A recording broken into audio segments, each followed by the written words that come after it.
ഈ ആന്റോ ആന്റണി അല്ലാതെ ഈ കോൺഗ്രസ്സുകാർക്ക് വേറെ ഒരുത്തനെ ഇല്ലേ? എടാ ഈ എന്തോ ഒരു ഇടപാടടാ ഈ ഞാൻ ഒന്ന് രണ്ട് കോൺഗ്രസ്സിലെ നല്ല ഇപ്പം ഈ കതറിട്ടിട്ട് നേതാവാന്നും പറഞ്ഞ് തിരുവല്ല ചാടി കിടക്കുന്ന കോൺഗ്രസ്സുകാരല്ല, ഒറിജിനൽ കറ തീർന്ന പണ്ട് മുതലേ കോൺഗ്രസ്സിലുള്ള അനുഭാവികളെല്ലാം നല്ല കോൺഗ്രസ്സുകാരോട് ചോദിച്ചു. ഉടനെ അവർ പറയുന്നതെന്ന് പറഞ്ഞാൽ അവരാരും വോട്ട് ചെയ്യുന്നില്ലെന്നാണ് പറയും.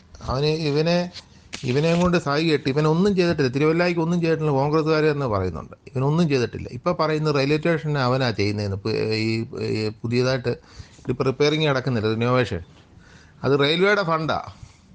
ആ റെയിൽവേയുടെ സൈറ്റിൽ കയറി നോക്കിയാൽ മനസ്സിലാവും എന്തോ ആരുടെ കാശാന്നത്. എടാ ഇവന് നാണമില്ലല്ലോടാ, മനസ്സിലായോ? ഇവനൊന്നും ചെയ്തിട്ടില്ല. എന്തോ ചെയ്തെന്ന് ഇവൻ പറയട്ടെ. ഇവൻ അവിടെ ഇവിടെ കുറേ ടാർ ചെയ്യാന്നോ എം പിയുടെ പണി? ഈ പ്രായമുള്ളവർ പിള്ളേരോടൊക്കെ ചോദിക്കടാ, നിനക്ക് ഇത്രയും വയസ്സായി, നീ എന്തോ ചെയ്ത് ഇത്രയും നാളിനോട് നീ എന്തോ ഉണ്ടാക്കി? ഉടനെ പറയും അപ്പനുണ്ടാക്കി വീണ്ടും പെയിൻ്റ് അടിച്ചെന്നു പറയണ്ടേ. അതാ ഇവിടെ നടക്കുന്നത്. എടാ ഇവൻ്റെ പണിയാണോ ടാറിങ്?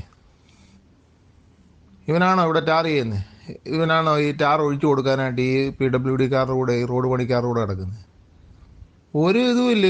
ഒന്നും ചെയ്ത് ഒരു വക ചെയ്തിട്ടില്ല. ഒരു പേപ്പർ പോലും തിരുവല്ലായ്ക്ക് മേടിച്ചു കൊടുത്തിട്ടില്ല. ഇവനൊന്നും ജീവിച്ച് പറയട്ടെ എന്തോ വന്ന്. ഇപ്പം മഞ്ഞാളിലെങ്ങാണ്ട് ഒരു ബസ് സ്റ്റോപ്പ് കൊണ്ടുപോയി എട്ടിൽ അതിൻ്റെ അടങ്കൽ തുക പോലും അതിൽ എഴുതിയിട്ടില്ല. അതിനെക്കാട്ട് നല്ല നല്ല അടിപൊളി 2 ലക്ഷം രൂപ ഉണ്ടെങ്കിൽ നല്ല കിടുക്കാച്ചി നല്ല വാർത്ത് നല്ല അടിപൊളി വെയിറ്റിംഗ് ഷെഡ് പണി. ഇത് തകരത്തേല് 4 കാറ്റിന് ഇതിൻ്റെ പണി കഴിയും. എന്തോനാടാ ഇവനൊക്കെ MP ആയിട്ട്? ഇവൻ നാണമില്ലല്ലോടാ ഇവന്. എന്തിനാടാ ഇവൻ നടക്കുന്നത്? എന്തോ പറയാനാന്ന് ഓർത്തോണം. ഒരു 10 തിരുവല്ലായി കുറേ തുണിക്കട വരുന്നതോ, അല്ലെങ്കിൽ ഈയിടെ ഒരുത്തന്നെ കഴിഞ്ഞ വർഷത്തെ ഇതിനകത്ത് ഞാൻ കണ്ടൊരു കമൻറ്റ് ഇട്ടിരിക്കുന്നു, ആൻറ്റോ ആൻ്റണി വന്നുകൊണ്ട് ഒത്തിരി അപ്പാർട്ട്മെൻറ്റുകൾ വന്നെന്ന്. ആൻറ്റോ ആൻ്റണിയാണോ ഈ തിരുവല്ലയിൽ ഈ ഫ്ലാറ്റുകളെല്ലാം കൊണ്ടിരുന്നത്? എടാ അത് മറ്റേ ഫ്ലാറ്റിൻ്റെ കമ്പനിക്കാർ അവരുടെ കാശുള്ളതുകൊണ്ട് സ്ഥലം മേടിച്ച് നല്ല അടിപൊളി കെട്ടിടങ്ങൾ പണി. നമുക്ക് അതിനകത്ത് ആ കമൻറ്റിനകത്ത് കിടപ്പുണ്ട്. ഇവൻ്റെയൊക്കെ വിവരം എത്രയ്ക്ക് ഉണ്ടെന്ന് ഓർത്തോണം. എന്തോ ഒരു ഇടപാടാണോ ഇവൻ? തിരുവല്ല ശരിക്കും പറഞ്ഞാൽ തിരുവല്ല അല്ല, പത്തനംതിട്ട ഇതിനകത്ത് ഇവൻ സൊമാലിയാക്കി കളഞ്ഞത്. പത്തനംതിട്ടയിൽ എന്തോ ഇവൻ കൊണ്ടുവന്നേ? ഇവൻ അവിടെ 2 കോടി കൊടുത്ത്, ഇവിടെ 6 കോടി കൊടുത്ത്, ഇവിടെ ഒന്ന് പറയുന്നത് എന്തോ ചെയ്തത്? റോഡ് ടാർ ചെയ്തെന്ന്. ഇതാണോ പ്രായമുള്ളവർ ചോദിക്കുന്ന പോലെ? എടാ നിനക്ക് ഇത്രയും പ്രായമാണ്, നീ എന്തോ ഇത് അപ്പനുണ്ടാക്കിയ വീടിന് പെയിൻ്റ് അടിച്ചത്? എന്തോനാടാ ഇവനൊക്കെ MP ആയിട്ട്? ഇവൻ നാണമില്ലല്ലോടാ ഇവന്. എന്തിനാടാ ഇവൻ നടക്കുന്നത്? റോഡ് അവിടെ ഉള്ളതാ, മനസ്സിലായി? അല്ലെങ്കിൽ പാലം അവിടെ ഉള്ളതാ. അത് MP പണിയൊന്നും അല്ല. പാലം പണിയുക, റോഡുണ്ടാക്കുക എന്നുള്ളത്.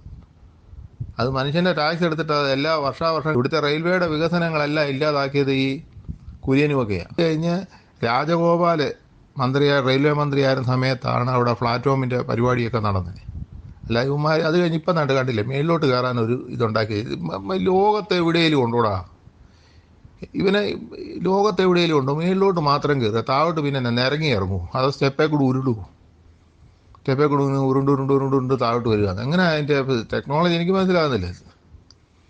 പ്രായമുള്ള പ്രായമുള്ള അപ്പച്ചനോ അമ്മച്ചിയോ ആരെങ്കിലും മേളിലോട്ട് കയറി, അപ്പോൾ അവർ താഴോട്ട് വരണ്ടേ, അവിടെ തന്നെ നിന്നോളാനും. അപ്പോൾ അവർക്ക് ട്രെയിനിൽ കയറാനുള്ളവരങ്ങനെ അവർ സ്റ്റെപ്പിൻ്റെ അവിടെ പോയിട്ട് ഇങ്ങനെ ഉരുണ്ട് താഴോട്ട് വരിക. എങ്ങനെ അതിൻ്റെ മനസ്സിലാകുന്നില്ല. ഇവനൊക്കെ എവിടുന്നടാ ഇവനൊക്കെ വരുന്നത്? എന്തോ പറയാനാന്ന് ഓർത്തണം ഇവനൊക്കെ വന്നേച്ച്. ഷോ, തിരുവല്ല എന്നല്ല, പത്തനംതിട്ട മുഴുവൻ സൊമാലിയക്ക് തുല്യമായി. ഇവനൊന്നും ചെയ്തിട്ടില്ല. അല്ലെ ഒന്ന് പറയട്ടെ ഇവൻ എന്തോ ചെയ്തിട്ടുള്ളത്? ഒരു വക ചെയ്തിട്ടില്ല.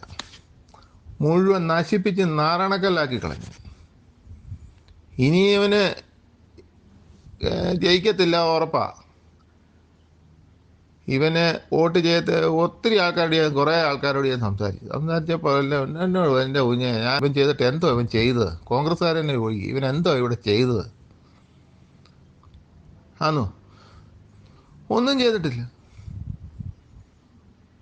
നല്ലൊരു പബ്ലിസിറ്റി ഉണ്ട്, അതിന് ഫണ്ട് ഉണ്ടാക്കും മറ്റേ ഉണ്ടാക്കും എന്നൊക്കെ പറഞ്ഞ് കഴിഞ്ഞ രാജ്യം പോയാൽ ഒരു ഗ്നാപ്പും നടന്നിട്ടില്ല. പത്തനംതിട്ടയാണ് ഇൻഡോർ സ്റ്റേഡിയം ഉണ്ടാക്കും 2004 കണ്ട് പറഞ്ഞ. ഇപ്പോഴും അവിടെ പശുവിനെ കെട്ടിയിരുന്നു സ്റ്റേഡിയം മുഴുവൻ. ഇവനെ ഇവിടുന്ന് കെട്ടിച്ച് വിട്ടില്ലെങ്കിൽ ഇവിടെ സൊമാലിയക്ക് തുല്യമായിട്ട് മാറും. സൊമാലിയ ഇതിനേക്കാളും ഇതായി. എന്തിനാടാ ഇവൻ?